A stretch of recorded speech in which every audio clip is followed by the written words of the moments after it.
overall prediction based on what Max and I were talking about. Does Ahsoka show back up this season? Maybe in the finale. Yeah. So there's a good chance that at a certain moment, right, maybe after the temple, he gets backed into a corner, and then all the characters he has met during this season will come back, like the Marshal from episode 1, Bo-Katan, Ahsoka Tano. They could all come back.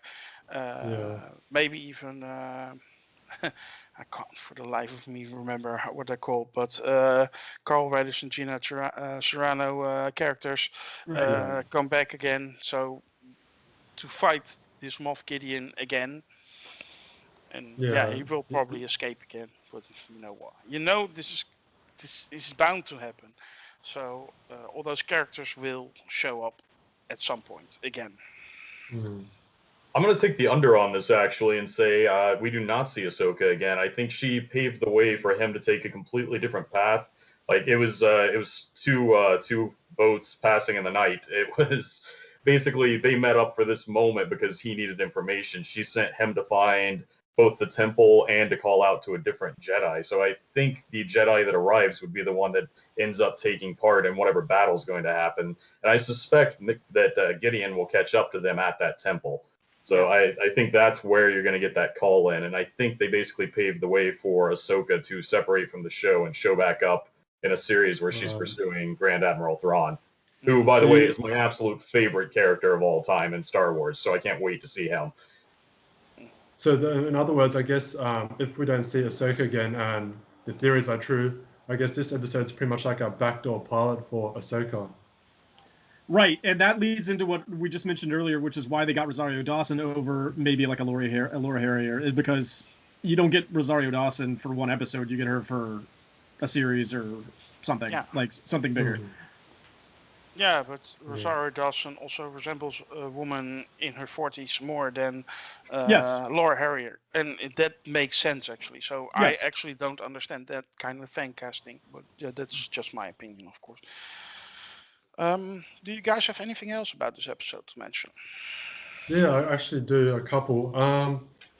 Like, you know how we had the Asian influence, like obviously the Japanese in this episode, but I've also thought of another thing just then where, like, you know how we've seen the white lightsabers of Ahsoka, and then there's obviously the dark saber. So I was thinking like the yin and yang, like good versus evil. So, but yeah, so there's that thought. And then there's also, we haven't mentioned Admiral Thrawn. I have a feeling then it will be for that spin-off show and not for the Mandalorian. That's where I'm at as well. I think he's probably been set up as the protagonist or antagonist, whatever you want to go with, on the upcoming option there. I think Gideon is particularly tied to the Bo-Katan story, and she's going to be fighting to get back that Darksaber in order to rule her people effectively. So I think that is definitely the together arc for it. Grand Admiral Thrawn is absolutely amazing. That name drop was stunning. The fact that that woman works for him, it means that you know a couple of things are happening. Ezra's back in the game. That guy disappeared at the end of the show with Thrawn. They were teleported away by space whales. So, like, it was this big question on where he was going to show up, and that was absolutely nuts to suddenly get him back in the universe. Even the torture chambers for those three that were hanging in the streets on the way in, that was something that they've used on the Rebels before when Thrawn was involved. So that was kind of a precursor to dropping his name. I just was going to say that would be cool to know that. Like, I haven't watched any of those shows, but it'd be great, those little details. Like, if you saw those and you're like, wait a minute, I saw that, like, in a story related to Thrawn, and I know she's looking for, I know Ahsoka's looking for information, so maybe they're going to find out about Thrawn, and then you hear the name Thrawn at the end. That would have been a real big, like, pow moment if you, like, had picked up on those little details like that. Yeah. Do you think that Disney Plus is going for like a CW Arrowverse kind of thing with all their Star Wars shows? So they're gonna run next to each other, but sometimes they cross over and stuff like that. Yeah, I definitely think so. I mean, a lot of them are going to cross over. Like the Obi-Wan obviously won't cross over with what they're doing with Mando and possibly Ahsoka, but it looks like the Ahsoka one, if they're doing it, looks like it's definitely going to come straight out of this, and Mando will probably show up for an episode or something in her show if that's the case, and they're going to do a Mando season 3, and who knows what else they're going to try to do. I've heard some people speculate that they're looking at several different spin-offs, and you could do one off of a few characters they've got at this point. Yeah, they could do a Boba. They were also doing a Cassian Andor show, I think. Yes. The Yeah, guy that's from Rogue true. One. So, True, but yeah. that won't cross over either, of course. But I can see some possibilities. Certainly. I did also have another theory to offer up for something. One of the big cliffhangers that was completely underdeveloped on purpose, obviously, was that Grogurt was separated from the temple by somebody. And I don't know what the general theory on this is. I think this was the last kind act of Anakin Skywalker before he fell to the dark side completely. When he went to take out the temple, I think he separated that last moment of saving the thing that reminded him of Yoda, who he had great respect for despite all of his other problems. Either that, or of course, he found out that Grogurt's mom's name was Shmi. I read another theory about that. We're talking about Mace Windu. Mace Windu flew out the window in that battle with the Emperor and Anakin goes, after that, he goes to kill all the younglings at the temple. What if Mace Windu had precognition? Do you say that? And then he went to the temple and saved Grogu as like a future Master Yoda type of thing to help Luke set up the new Jedi Order, blah blah blah blah. It makes me really wonder why they're saving him. Like why go? Was it just coincidence, sort of, that he happened to be in a position to save, or if somebody intentionally saved him? Like, there's two different options, right? Like, maybe a school's burning down and you got a chance to save one kid, so you pick up the one closest to you and you just run away, right? And the easiest one to pick up. He's small. And the easiest one to pick up. Or maybe they went after him and saved him on purpose. Those are two different things. But if they saved him on purpose, why? Why particularly him? Oh, I was going to say, like, well, that species is known for being, like, hypersensitive, like, to the Force. So I guess that's why, because it's just an obvious pick to save, because if the Jedi are being destroyed, you'd want your strongest guy to survive, you know what I mean? But also, who knows, like with the Ahsoka, like referencing Anakin's fall to the dark side, does that mean we have like possibly a new chosen one? I had a similar thought on that, actually. I thought that perhaps we know the prophecy was wrong about the Skywalkers. It had to be based on the fact that it was all put together and orchestrated by Sidious in order to lead to that eventuality. So if that prophecy was still in any way true, then you're looking for another species or being capable of bringing that sort of balance. And nobody other than Anakin and the Yodelings have ever managed to come with that kind of natural power. Yeah. So it could be them. So, which makes me wonder, what is the ultimate purpose of Baby Yoda? Like, ultimately, him as a character has to pay off somehow, right? They're not just going to take him to the temple and be like, oh, well, he's safe now, and just walk away, right? Like, something.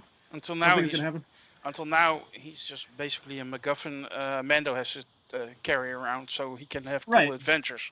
Right. So, if that can't be his only purpose, because then this show will die soon. I don't see that. He has to have some kind of purpose. Yeah, he will. I'm wondering what that is. Like, I'm just really curious why save him? What is he going to do? Why rescue him? Why put all this effort into it? I feel like he's got to pay off somehow. Yeah. He could still be killed in the process of extracting him for his midi-chlorians for whatever other project is going on. There's no guarantee he survives the show. No, it's absolutely true. Maybe the whole purpose of the Mandalorian show is just to see the rise of Snoke. Yeah. I also think that maybe there's possibly a good chance that maybe Moff Gideon might be killed this season, because now they've mentioned Thrawn. He'll probably be the next big bad for the next season.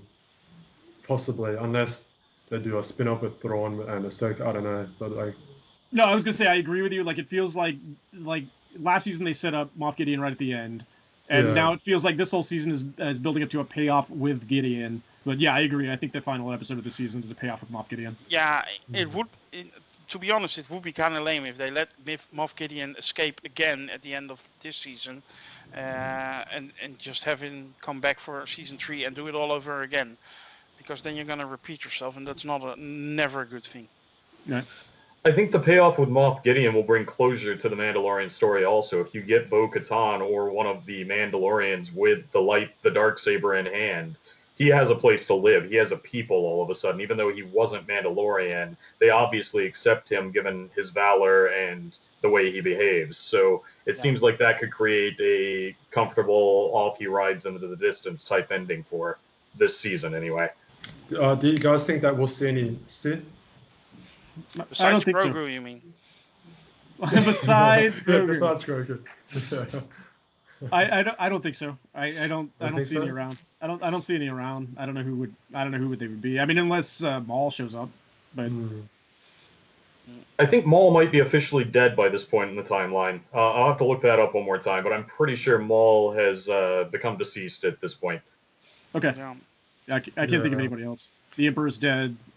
And I'm still curious how Boba Fett will fit into all of this, because we saw his face. Why? I'm still puzzled by it. I feel like there's some episodes left to go here. So there's 3 more, right? So you got a payoff, and then there's an episode where he's probably trying to figure out what to do with him at the temple and meeting Ezra. But then there's like a 3rd episode, and I don't. Last season, I don't know what the finale was 2 episodes. Okay. I have a theory on this. I believe that the reason we saw the Dark Troopers is because the Dark Trooper origins were built in advancements to the clone troopers who had been injured in battle. I think we could see Boba become a Dark Boba through the Dark Trooper program, get some enhancements out of that, and then we could see a Boba v Mandalorian fight, which would be as equal as you're going to get between 2 people. I think that wraps up our review today. All right. Yeah. I killed it. No, it is. But I don't think there's much left to say. So, well, with that being said, I want to invite everyone again to join us on Sakaar, become a member there. And there's nothing left to say than to wish you all a very nice weekend, for as long as you still have weekend. Bye.